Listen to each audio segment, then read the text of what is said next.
Pertama-tama saya menyampaikan permohonan maaf Pak Bupati pada seluruh yang hadir, utamanya Ketua Dekranasda, karena sebetulnya beliau yang akan menghadiri acara ini, tapi saat ini beliau masih tugas luar.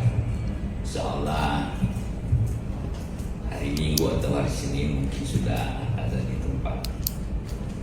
Baiklah, saya akan membacakan sambutan Bupati, nantinya sekaligus membuka acara ini. Bismillahirrahmanirrahim. Assalamualaikum warahmatullahi wabarakatuh. Salam sejahtera untuk kita sekalian. Salam, Om Swastiastu, Namo Buddhaya, salam kebajikan. Yang saya hormati Kepala Dinas Perdagangan dan Industri, yang saya hormati Ketua Dekranasda, yang saya hormati Kepala Dinas yang sempat hadir, para pelaku usaha, dan tentu seluruh peserta yang hadir pada saat ini. Pertama-tama marilah kita senantiasa menjadikan puji syukur kehadiran Allah Subhanahu wa taala, Tuhan yang Maha Kuasa, atas kesehatan yang dianugerahkan kepada kita, sehingga alhamdulillah hari ini kita dapat mengikuti kegiatan pembinaan dan penguatan kapasitas pelaku usaha dan pengurus Dekranasda Kabupaten Banggai tahun 2025 dalam keadaan yang segar bugar. Hadirin yang saya hormati, sektor ekonomi kreatif khususnya bidang kriya dan kerajinan memiliki potensi besar sebagai penggerak pertumbuhan ekonomi daerah Banggai.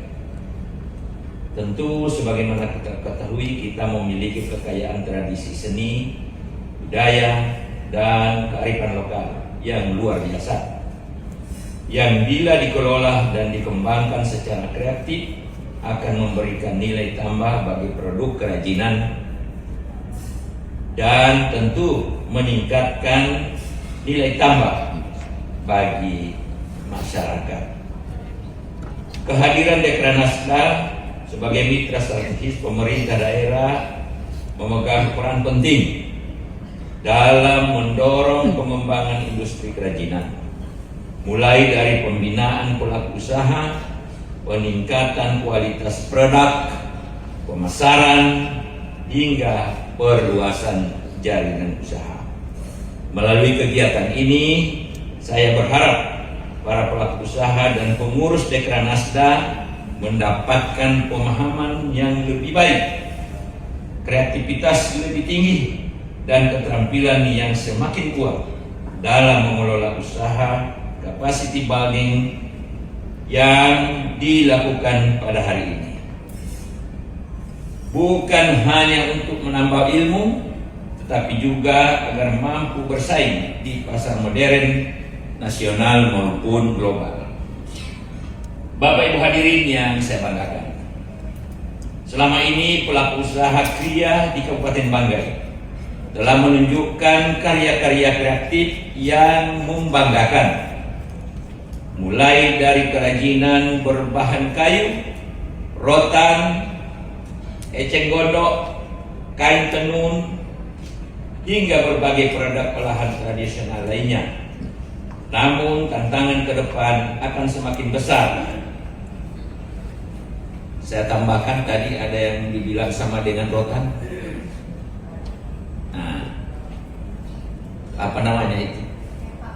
Kalau dalam bahasa Lombok, kalau dalam bahasa Bali, Bahasa Saluan? Nintu. Lintu? Iya. Gintu? Nintu. Hah? NITUNK, Nintu. Bintu. NINTUK. Nintu. Ya, Nintu. Nintu. Nintu. Ya, betul Pak. Nintu. Betul. Bisa tomba, bisa. Kira-kira sama. Tomba lain ya. Tentu ini perlu kita carikan solusi. Misalnya tadi melakukan budidaya.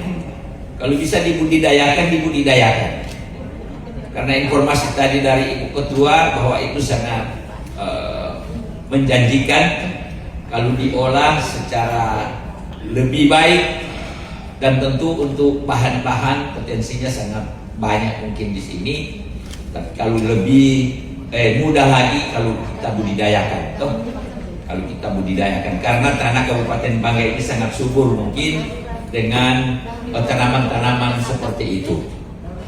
Bapak Ibu hadirin yang saya hormati, tentu ini penguatan ataupun peningkatan kapasitas para pelaku usaha khususnya di bidang usaha kreatif ini memerlukan inovasi-inovasi. Kenapa? Tadi sudah disampaikan bahwa dari sisi generasi tentunya ini kan sangat berkembang. Tidak boleh lagi kita menawarkan kepada generasi-generasi baru dengan desain-desain sama dengan yang dulu-dulu. Kecuali mungkin ada memang khususnya bagi masyarakat yang pengagum barang-barang yang kuno, yang tradisional. Jadi kadang-kadang juga ada turis ini mereka cari yang memang unik, original, tradisional. Misalnya kalau kita buat keranjang apa dan lain sebagainya, pasabo toh. Pasabo itu tutup saja toh. Nah itu. Tapi harus kita juga menawarkan kepada, kita membuat inovasi untuk generasi-generasi yang sudah milenium orang bilang toh. Gen Z, ya. Nah, tentunya ini kan perlu kita ada kreativitas dan inovasi. Nah, ini harus sebetulnya berkolaborasi antara dinas Dekranasda, dinas perdagangan dan pariwisata, karena tupoksi masalah ekonomi kreatif ada di pariwisata, sehingga dalam pengolahan setiap bahan-bahan atau produk-produk yang kita nanti untuk kita misalnya unggulkan, bisa kita mendapatkan nilai tambah yang lebih menjanjikan bagi para pelaku usaha di bidang kerajinan ini. Bapak Ibu hadirin yang saya hormati, kalau tadi mungkin soal teknologi, kalau perlu mungkin ada bantuan mesin, itu sebetulnya diajukan saja melalui dinas terkait. Ini ada Kadis Perdagangan, mungkin bisa memberikan bantuan tuh, mengajukan melalui RKA atau APBD atau apapun namanya tuh, tahun depan bisa mengusulkan untuk misalnya mesin-mesin penghalus, ya. Jadi kan itu penting tuh. Cuma kadang-kadang juga kalau para wisatawan, mereka cari yang asli, yang memang dikerjakan oleh tangan sendiri tuh. Sebagai contoh, kalau kita pergi di tukang-tukang emas, kalau dia tawarkan yang ini buatan mesin, kadang-kadang orang lebih suka yang buatan tangan sendiri. Tidak tahu apa dia punya rahasia di situ. Kenapa mereka lebih suka yang dibuat oleh tangan sendiri? Contohnya juga ini, kalau kita membatik, batik yang dilukis oleh tangan sendiri lebih tinggi, dia punya nilai, harganya lebih tinggi.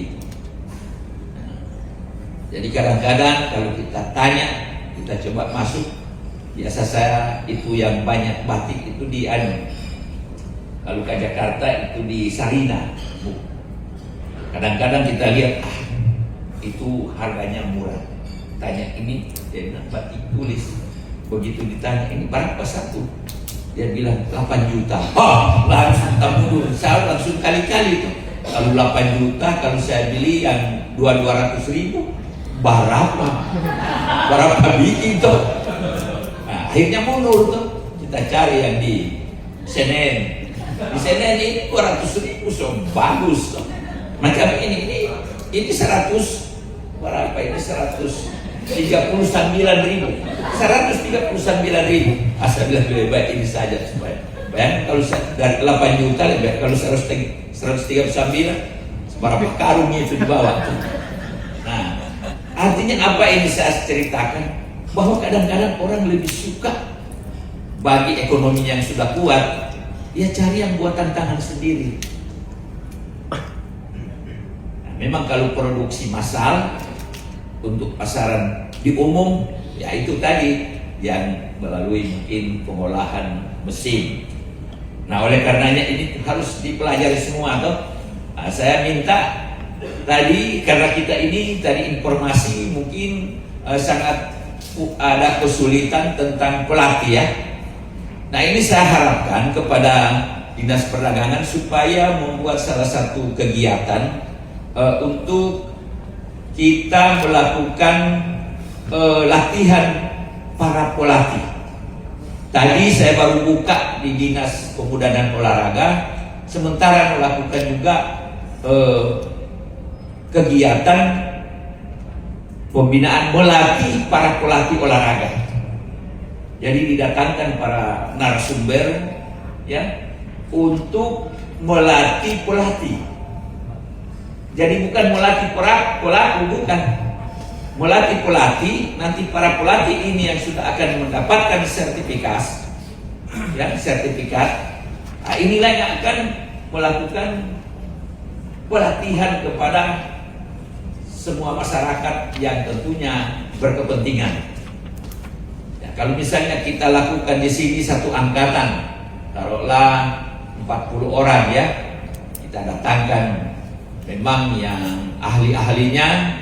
Kita berkoordinasi dengan Kementerian Perdagangan, Kementerian dari Tenaga Kerja, Kementerian Industri ataupun dari Kementerian Pariwisata dan Ekonomi Kreatif.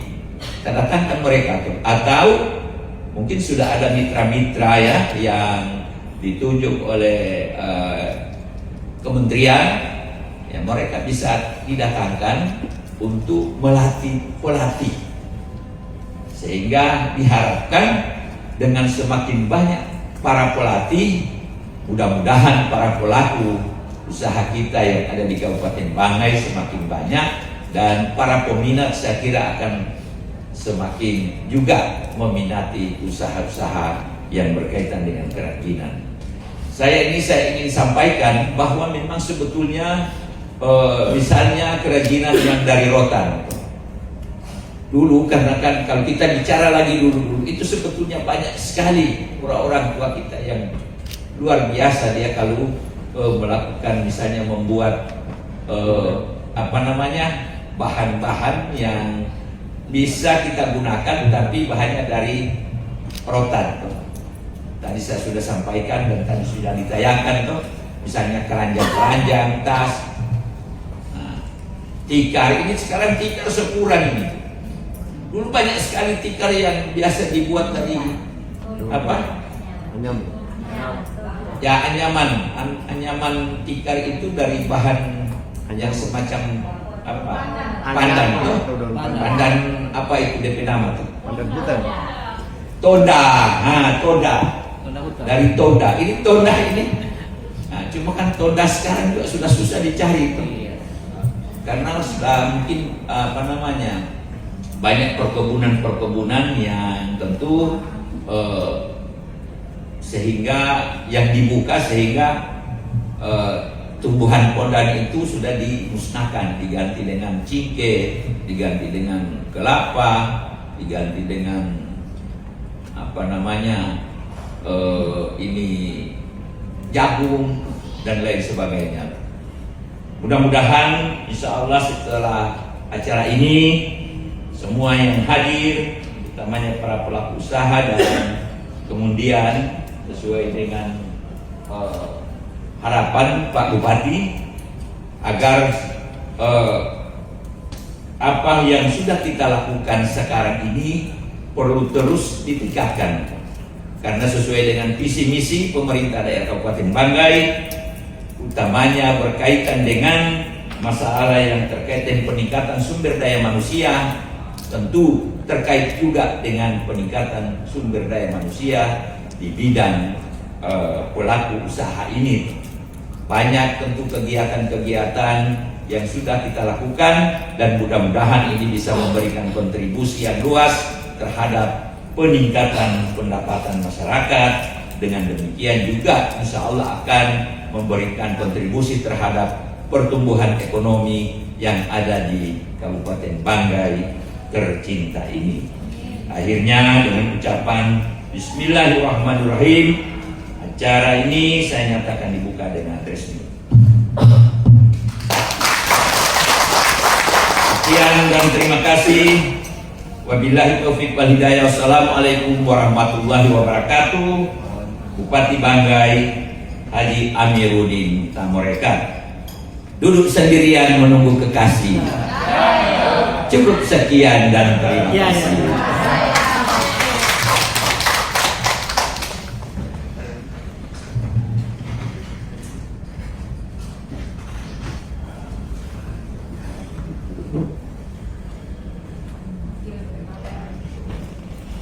Demikian